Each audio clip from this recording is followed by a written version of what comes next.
Welcome to Scriptural Snapshots, brought to you by Living Faith Ministries in Kaiser, West Virginia, where we bring the living Word of God into your life. I'm Pastor Gordon Brubaker.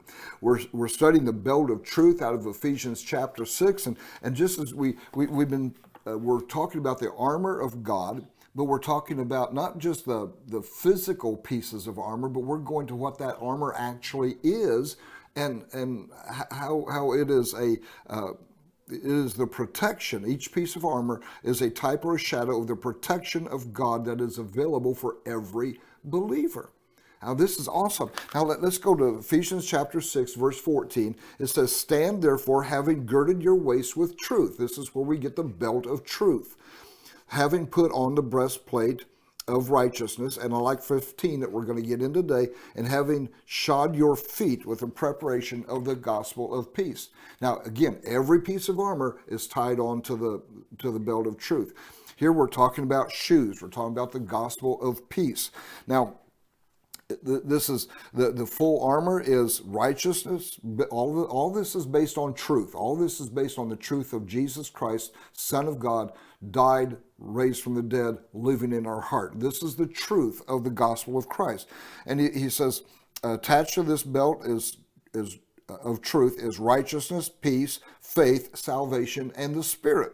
And we're looking at the gospel of peace.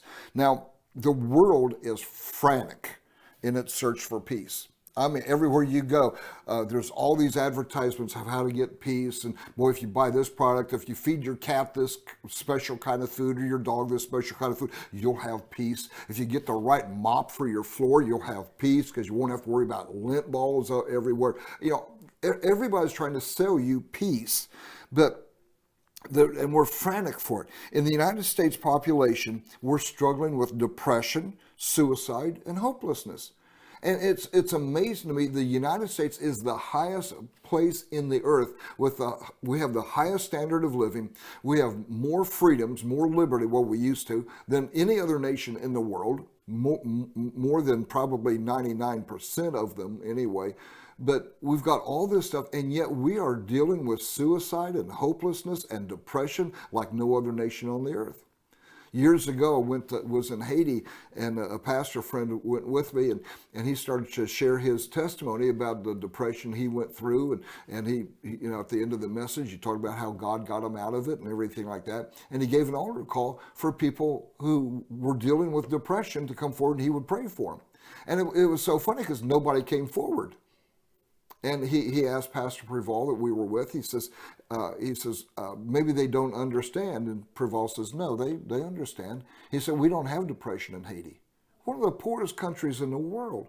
One of the countries that is oppressed, that is just, they have sickness and disease and poverty that's rampant and people hungry. He says, we don't have depression. He says, we don't have time. We're too busy trying to live to worry about depression. See, depression is a wealthy man's problem because you have everything and it doesn't satisfy your soul. So it's an internal problem. It's not based on whether you have housing or whether you have food or whether you have the luxuries. You know, depression is not based on any of that. It's based on that you are so focused on you that you shut everything else out. It's an internal problem. It really is.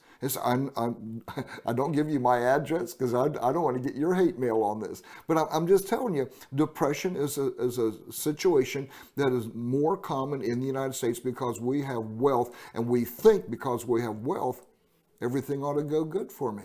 And we don't know how to deal with hard times and difficult times.